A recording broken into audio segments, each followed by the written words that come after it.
Hi, Luminaires. Hi, Luminaires. How are you? How are you?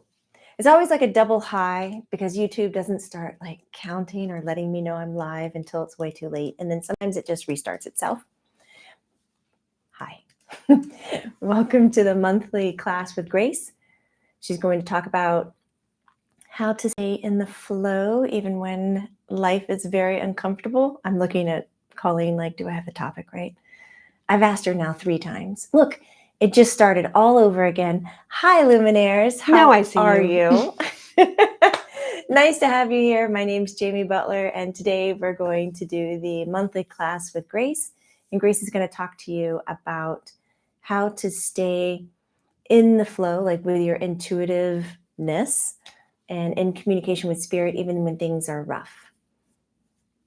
Now you can see and hear. That was just a false start all over again. I know now to watch the clock on YouTube, but right before we came on, I was telling Colleen, I'm doing a 21 days of healing. And I was like, listen, it's like turning into this archangel intensive healing series. It's pretty wild. And then she says, I was just looking at a reel from someone the other day. I wish I could remember who it was, but it was a woman who talks a lot about ascended masters and archangels. And she was saying the September energy is very intense with them. They're coming through. And I've heard a lot of other people say, if anyone knows who that is, let me know. Yeah, angelic beings. I was like, oh God, it's so interesting. I just had goosebumps. I was like, but it's time to do this. Let's do this. Oh, the lovely Colleen Ziegler is off camera, as you know. Here I am. And if this is your first time with us for Grace's class, welcome. And thank you so much for being a YouTube member. I really appreciate it. We love offering this kind of content. And if it's something that you really resonate with, please share and tell a friend. So appreciative. We're going to do a live tomorrow on YouTube. It's going to be about apparitions. And so if you want to join for that live, I'll see you there. But I'm going to say goodbye now because I won't get to afterwards. You'll get to watch Colleen sneak up with a piece of paper to cover the camera. I'm observing, do you have a paintbrush in your hair? Oh, I do. I couldn't stay focused because I don't have my glasses on. And I was like, Jamie has her hair put up with a paintbrush. It was so hot. I chose to wear a sweater today because it was cold in my house. And it's just not cold outside in Atlanta right now. And I've just been sweating. So I put my hair up with the first thing that I found, which was a paintbrush. Here we go. I can't read that because I don't have my glasses on. Let's do this. I'm glad that when we're here, it's just us. It's always like this when you sign on to anything Jamie Butler. This is what you're going to get. We don't have a high performance level. We don't pretend we are not ourselves. I'll tell you that. Okay, let's go.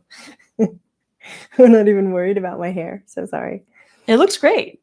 Oh, thank you. Just from my angle, there's a paintbrush. And I was like, is that a pen, a pencil? Oh, it's a paintbrush. Yes. Oh, goodness. Feel all that? Here we go. If you have questions about the topic, please write it in the chat thread. Colleen will be hosting the class today, but we're not going to be taking personal questions, just questions focused on the topic. I'm out of it. I'm leaving now.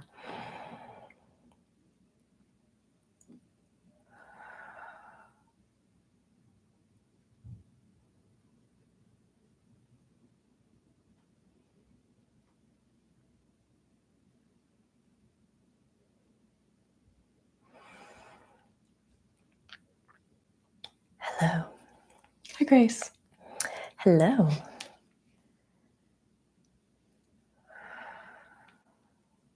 Just need some time to come in. Hello, my lovely Luminaires. How is everyone today? I'm just going to pick this up. I know she likes to put it down, but I feel so small in this very large chair. Thank you, thank you. My name is Grace. You can call me Gracie. I'm going to be speaking to you today about staying in tune to your intuitive self, even when life is getting very difficult, very complicated, very rough, These are some words that I hear you use in your day-to-day life. And then noticing the difference. So I'm just diving in, and I will reiterate that Jamie suggested if you have questions about the topic, please write them in. I wouldn't mind having this a bit of a conversation. So we notice a lot, especially myself, as I help many of you that are here, pick your incarnation, help you resolve what you want to learn and what you want to do in this lifetime. And then off you go. And then upon arrival, the first difficult moment you have, you start to question yourself. So my first topic here is, why aren't we talking about listening to your intuitive self when everything is going the way that you want, when you are in ease? Humans are designed to look at that which they are not in alignment with and somewhat ignore when they are in the flow or when things are being manifested to their benefit. This is a risk assessment. This is a way that you observe the world around you to make sure that you are indeed going to be safe and going to receive the things that you are wishing for, hoping for, or manifesting. Now, there's nothing wrong with this, but I would like today to stretch that out a little further. And I would like for you to apply questions to those moments in your life when things are easy and are smooth. Because it's not just time to rear your head and look about to see if everything is in its place when things are wrong or uncomfortable or difficult or in conflict. Those are just the glaring moments that you need to recheck where you are and why you agreed to co-create such an outcome. So let's look at the second point I would like to make, which is many of you fall back on the instinct of, maybe this is something that I chose.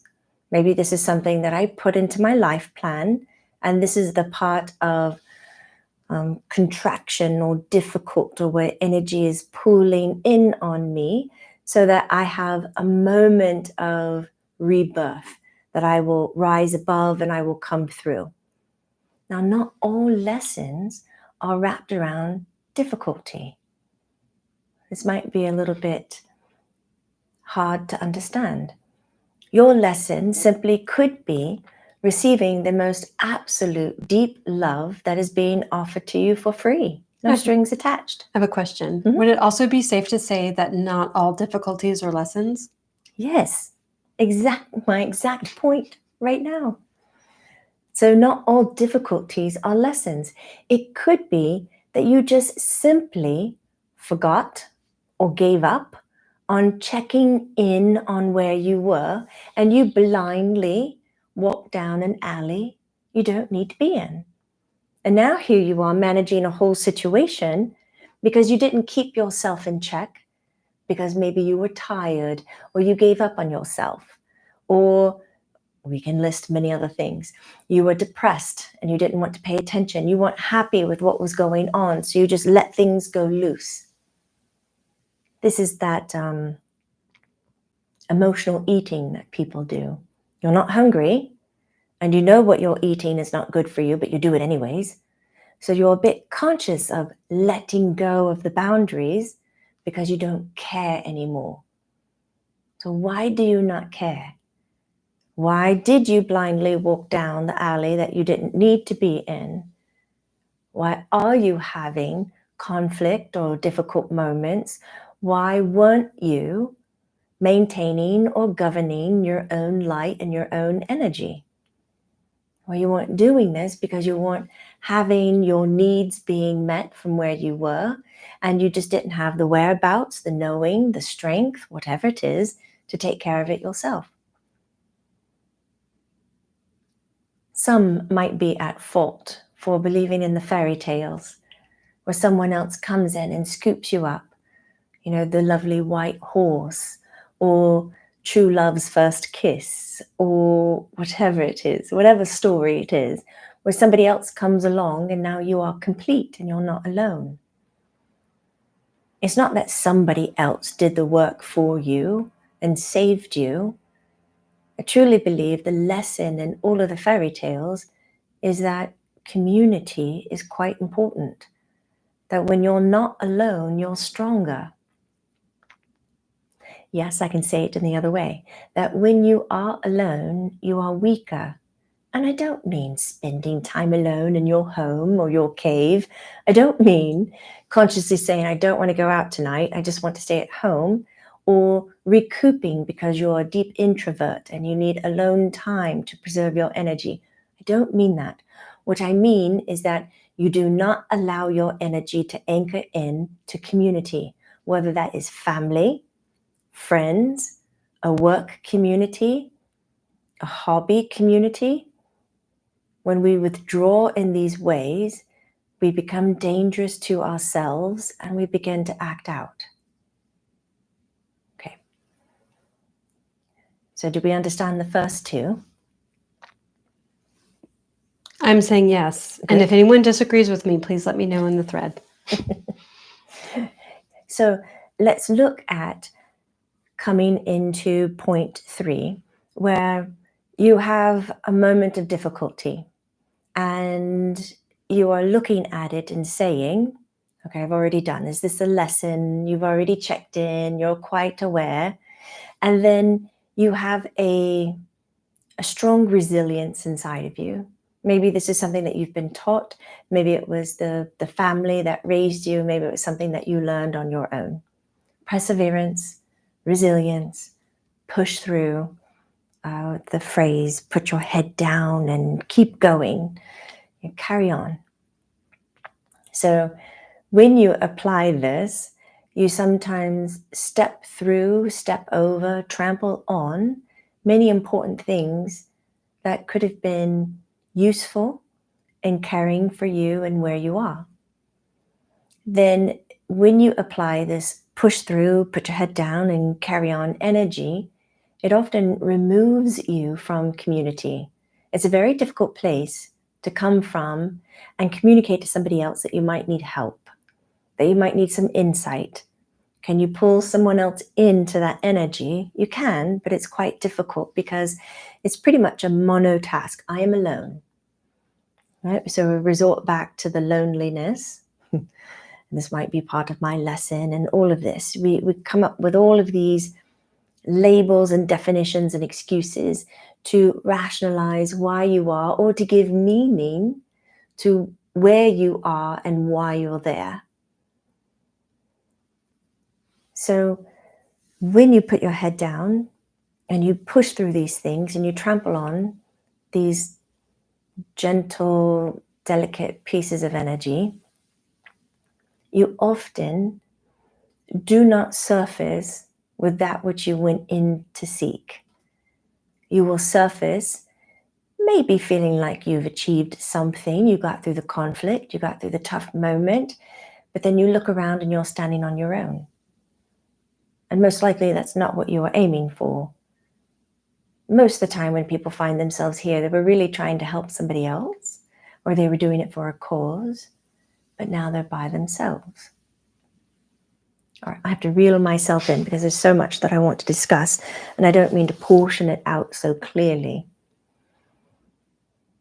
My overall point is that when you wake up, no matter where you are, in the middle of the task, after the task, or right before, having pressure or conflict, difficulty, wherever you wake up, I hope you remember my little words.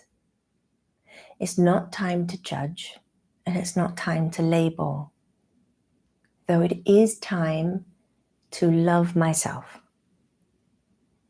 You don't have to make up excuses why you need to love yourself. I'm talking about a true connection to yourself. I'm not talking about loving where you are, because we've already identified you don't like where you are. I'm talking about loving that which you want to change, shift, manifest, move. There's always a sense of appreciation for wherever you are, but I'm talking about a true sense of self-love. Where you get into trouble And why you reach out to judge yourself or look for reasons and meanings is because you yourself, you are floundering. I really like this term. You're flopping and you don't know why. It just shows that you have deep-seated energy inside of you that's not being expressed in the way that's in alignment with you. And so then you can't express it. You end up in situations that are mistranslating your actions, or you blindly move forward because you're trying to push through, or you blindly move forward because you're applying an excuse, a meaning of why it's difficult, or what lesson you could possibly be learning from it. I love that you're all little spies. You're always looking with the big spyglass, the magnifying one. Is this where the lesson is? Is this what I'm supposed to learn? I thought I learned this last year. I thought I learned this when I was 4. Why is this still happening? Well, it's only still happening because you're hung up on it. If you would just choose to let it go, you don't need to resolve everything that comes into your path. I think there's a misunderstanding there that you have to know what it is, you have to put it to bed, you have to resolve it, you have to do all these steps to reach healing or forgiveness. But there's a quicker way, and it's still full of compassion, and that's simply just to let it go. Put down your spyglass. Say, oh, I recognize that from when I was 4, but I don't need that right now. It's just popping up and it's giving me a memory. Carry on. Acknowledge. You don't need to dive into it. And you also need to observe. Now, I did say need to. So you can even take my words after we get off this live stream and say, when Grace said need to, that meant it's a lesson. It doesn't have to be a lesson, but it is the way to guide your body, your instrument in this world, is that when you're in conflict, when you're having a difficult time, is that you need or must check in with self, apply self-love, and begin from that point and move forward. A lot of the cultural expectations of you, it's a lot of pressure, how you should behave and what you should say and what defines a good, healthy, kind, loving person. And as a sensitive, which the majority of you all here are, when you fall into meeting expectations of your culture, you sometimes step over very large parts of yourself that need attention. So slow down and love yourself. And in the middle of the conflict, if you feel like you're losing your mind, losing your words, losing your heart, whatever it is, and you don't know what to do, don't know where to go, what move to make next, admit it. Admit it because it's the moment of learning and it's a moment of opportunity. And if you haven't found the strength to admit it, give yourself space.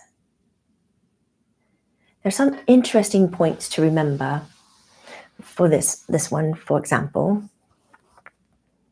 When life is pressuring you to perform, whether this is meeting a goal like a date, by 6 p.m. on this, I have to finish a report, or I have to achieve saving this much money, or whatever it is.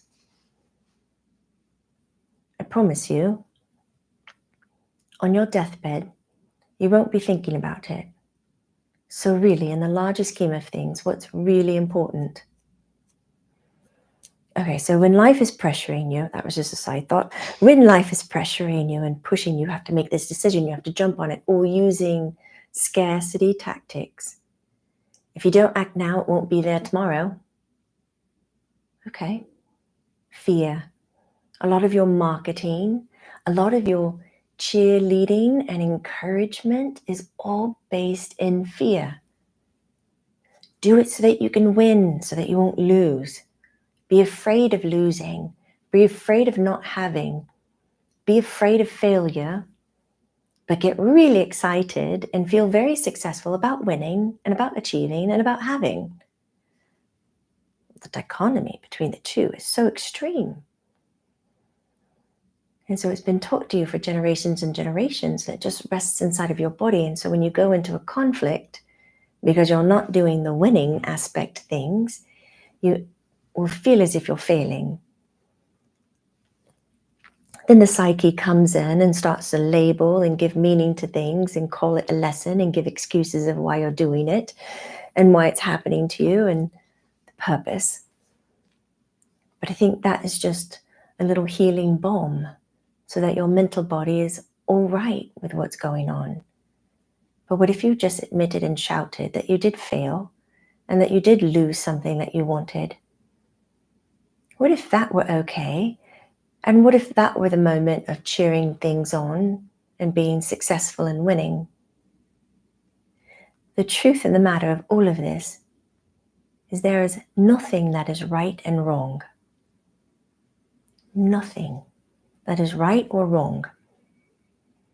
But yet you still abide by that deep understanding that there is a right path and a wrong path. And you ask questions based on it to position yourself on a right path.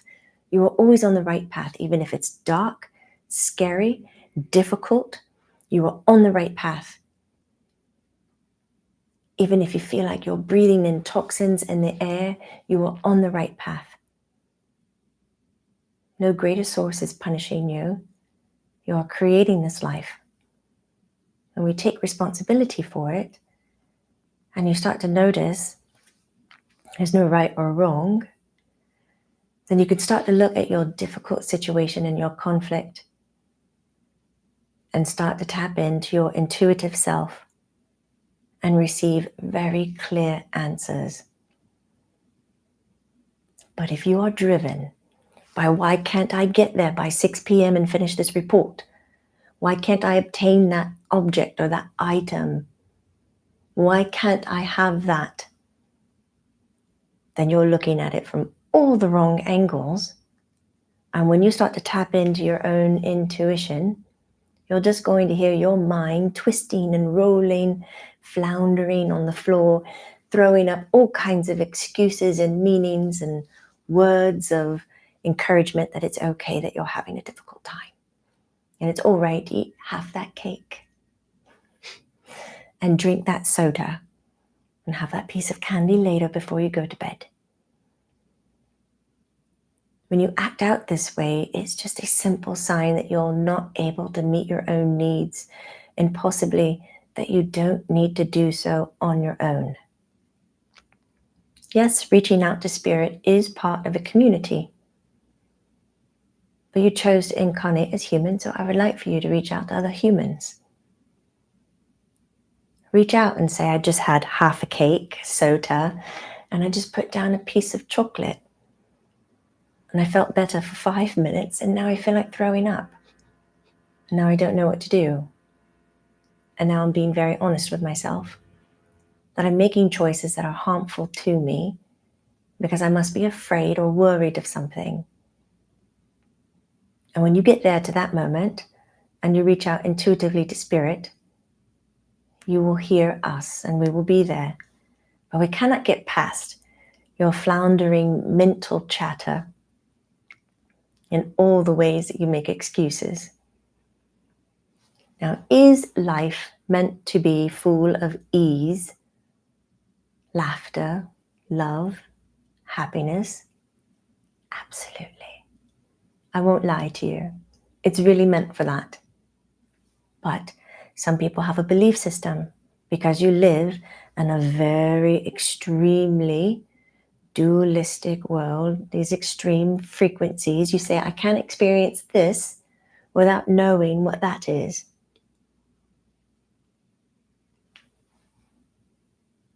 I'll challenge that one. Why is that true for you? When a child comes in, they experience all the laughter and the bliss in the world, and they have not once, at that young age, experienced this deeper frequency of starvation. But they know the milk that they are getting is perfect and wonderful, and they enjoy it so. They already have that experience in them without having this. So why do you need it? It was because some poet said one day, I will rationalize why there is lesser, unfavorable evils in the world, is so that we can truly adore the favorable and the good. It's all based on labels. Like this, don't like this. And if you strip that away, truly strip it away, what do you have? You have all of it under your natural human-made ease, flow, bliss. Are you still with me? Do we have questions so far? We do have some questions. Some of them you have kind of touched on, but I'll read them aloud, and then you can kind of expand on what you want to from there. Yes. Inquiry Mind is saying, so it's really about community is important for support, but Yes. it's important not to lose yourself, and in parentheses, your energy, in the community identity, forfeiting yourself. Correct. It's not about forfeiting. Everything in spirituality, we can boil it down to walking a fine line, can't we? We can even do that with the mental body, the emotional body. How do you stay insane, not with insanity? How do you stay centered and neutral without falling only into positive current or negative current of energy within our existence? So in community, how do you allow yourself to be there but not give away yourself? It's a dance. Nothing on earth runs at 100%. Nothing. And if someone tells you they are, be aware. They have fooled themselves and they are lying. Nothing runs at 100%. Ebb and flow, movement is the balance, and that is staying centered line and neutral and grounded. We have a question from Kat. What if your life is always very difficult for many years? No matter what you do, the bad never stops. What is the bad? So anything that's happening in your life that is unfavorable, that's not assisting you in the goals that you wish to achieve. And if it is following you and continuing to come back, what is it that you are unwilling to let go of? So for example, let's say it's a relationship with your mother, but your mother is cruel and unkind. And every time you seek attention from her in a relationship that you desire to be ease and full of calm and to receive love because she is the mother, and yet she poisons it every time you reach out. You are choosing not to let go of the relationship because you are seeking a mother's love. And so you hold on to it, and bad things keep happening.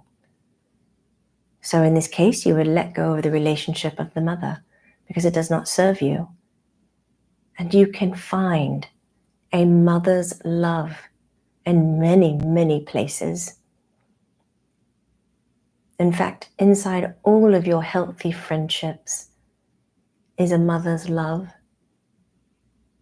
The earth loves you like a mother. And so you would then seek to fulfill your need elsewhere.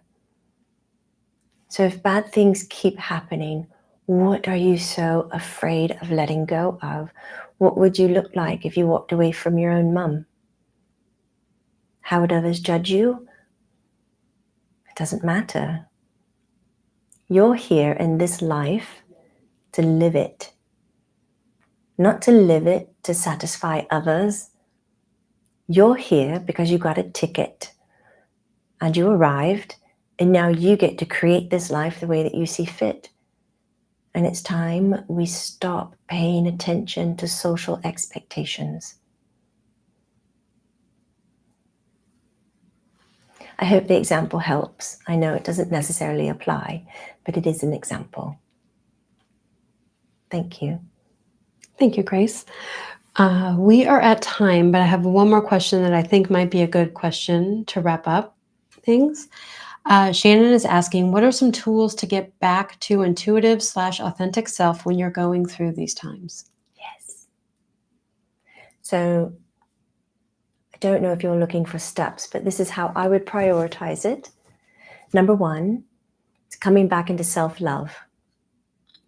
Most of the time in conflict, sorrow, anger, there's not a lot of love for self. There's a lack of it.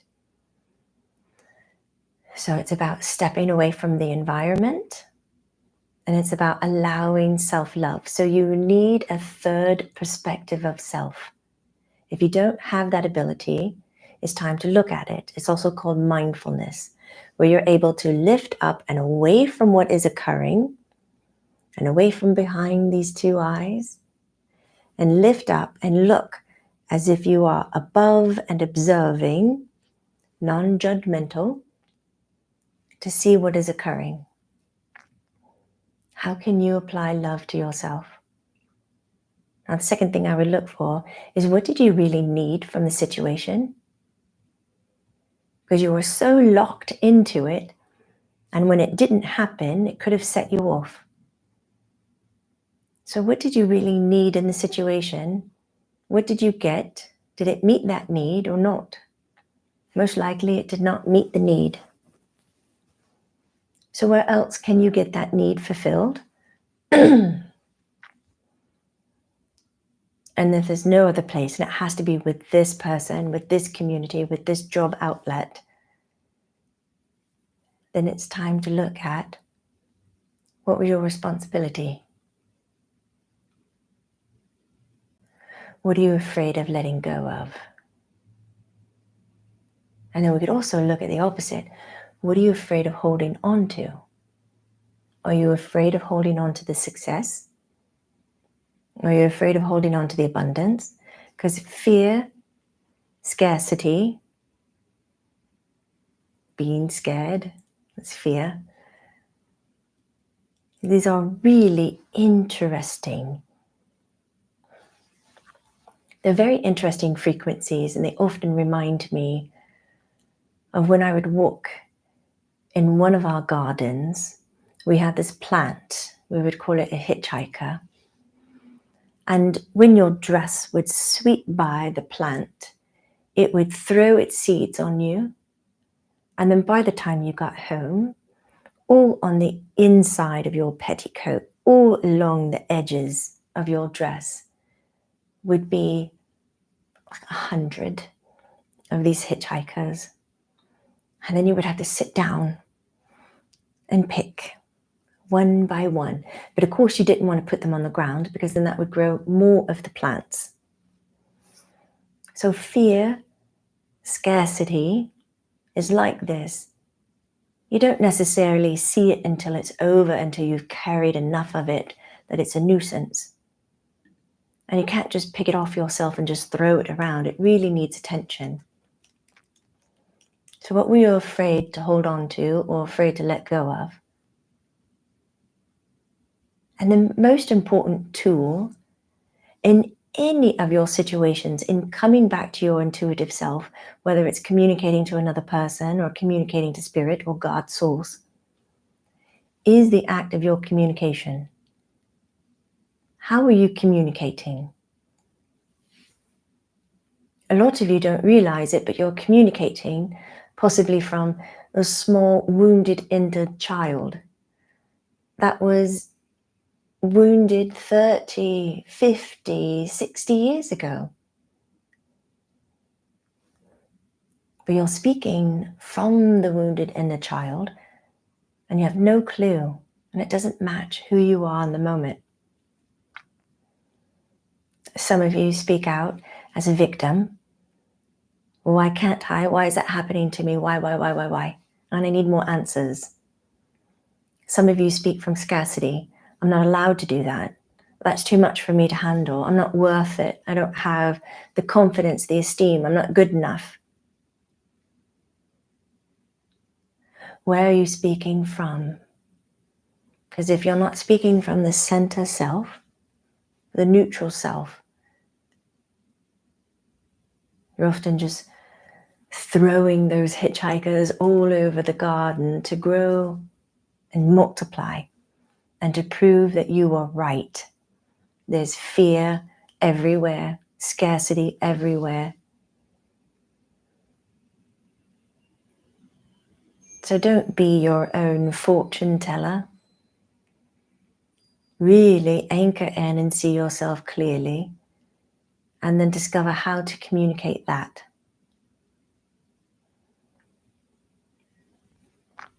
I would say the compassionate communication approach that Jamie has been working on for so long, that would clearly for me be a step in the right path. If you're not looking towards therapy or to look at yourself any longer, at least step into the world of discovering how to communicate.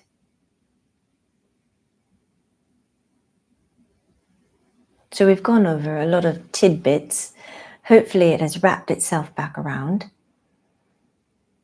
That you are the common thread in all of the conflict. The world is not out to get you. Curses are not real unless you give them energy. You're not being punished unless you believe you are being punished. You do not have lack then unless you believe you deserve lack of. Check in with yourself. What is it that you're really afraid of holding on to or letting go of? When you get honest with yourself, we'll all be standing around you just outside of that mental rant that you do. And we're ready to help you float to the surface, to find the ease of floating down the river rather than swimming upstream all the time to prove that you can do whatever you're trying to do. And help you find your community, your tribe. Not everything is a lesson. Thank you for being here with me. I hope you have a beautiful rest of your day. And here's my reminder. Choose happiness whenever you're making a decision. It's not about, can I fit it in during the day? Or what kind of reward will that give me? But it is about seeking what will bring you the happiness. Prioritize yourself. Or once you're there and you're feeding yourself this happiness, everything else will gently fall into place. And the conflict that irritated you before might simply be as small as listening to a mosquito fly by your ear. It will no longer trigger you or pull you out of balance. Godspeed. Thank you, Grace. You have lots of thank yous coming in. Thank you. Is this the paper trick? It is. This is when the curtain goes down. Thank you.